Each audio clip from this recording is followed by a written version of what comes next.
दोस्तों, अंतरिक्ष की गहराइयों में छुपे राज को जानने के लिए वैज्ञानिक वहां पर अंतरिक्ष यान भेजते हैं, जो हमें वहां जाकर अंतरिक्ष की फुटेज के साथ जानकारी हमारे यहाँ तक पहुंचाते हैं।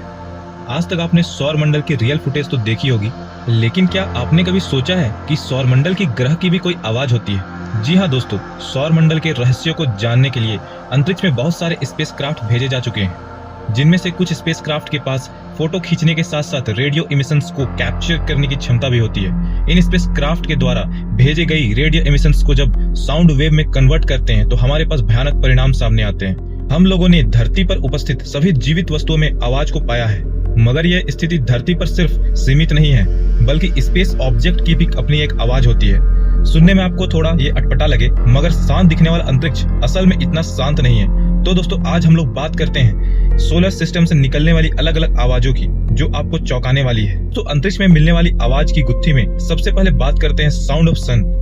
दोस्तों, सूरज जो कि सौर मंडल का अहम हिस्सा है और धरती में जीवन का कारण है। दोस्तों, सूरज धरती से दिखने में जितना शांत लगता है, उतना भी असल में शांत नहीं है। स्पेस की वैक्यूम में साउंड की ट्रेवल न कर पाने के कारण सन की आवाज का पता नहीं चल पाता। लेकिन जरा सोचिए कि ऐसा होता तो क्या होता, जरूर ही हम सूरज की आवाज को सुन पाते।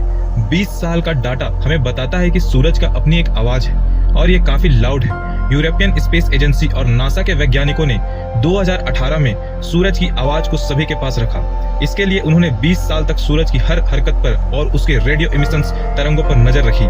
फिर सभी रेडियो इमिशंस को साउंड वेव में बदलकर सूरज की आवाज हमारे कानों तक पहुंचाया।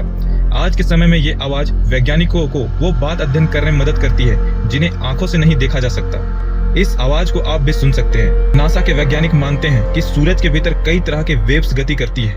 इसके साउंड वेव्स वैज्ञानिकों को सूरज के अंदर बह रही विशाल सोलर मटेरियल नदियों के बारे में बताती है, जिसे नॉर्मल आंखों से देख पाना मुश्किल है। एक्सपर्ट मानते हैं कि पृथ्वी से देखने पर भले ही सूरज शांत लगे, लेकिन यह एक ऐसा सुपर नेचुरल हीटेड प्लाज्मा है जिसमें भीतर न्यूक्लियर रिएक्शन चलते रहते हैं। इसका सेल की अगर बात करें तो सूरज की प्रत्येक सेल 100 से 300 वाट की साउंड एनर्जी पर स्क्वायर मीटर उत्पन्न करता है। ये आवाज एक पुलिस सायरन के बराबर है।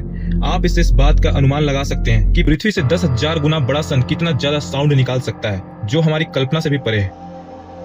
दोस्तों, काफी अरबों सालों से पृथ्वी चुपचाप स्पेस में यात्रा कर रही है। बिना किसी आवाज के हमारी पृथ्वी सूरज के चारों ओर घूमते आ रही है। हमें धरती पर भी इसके घूमने की कोई आवाज तक नहीं सुनाई देती है, लेकिन विज्ञान की नजर से देखा जाए तो बाकी ग्रहों की तरह सूर्य के चारों तरफ घूमने वाली पृथ्वी की भी अपनी एक आवाज है। पृथ्वी की आवाज पर अगर ध्यान दे तो सुनने में एक हम की तरह लगती है, जिसमें कई तरह के नोट्स सुनने को मिलते हैं। वैज्ञानिक पृथ्वी की इस आवाज को अर्थ हम कहकर बुलाते हैं, लेकिन यह आवाज कहां से उत्पन्न होती है, ये अभी भी एक रहस्य बना हुआ है। पृथ्वी से निकलने वाली ये आवाज काफी स्थिर है। जब पृथ्वी पर किसी तरह की कंपन नहीं होती, तब भी यह आवाज धीमी सी आवाज चलती रहती है। ये आवाज आमतौर पर इंसानों को सुनने की क्षमता से परे है। वैज्ञानिक यह मानते हैं कि पृथ्वी की आवाज इसके समुद्र या हलचल करने वाले वातावरण के कारण हो सकती है।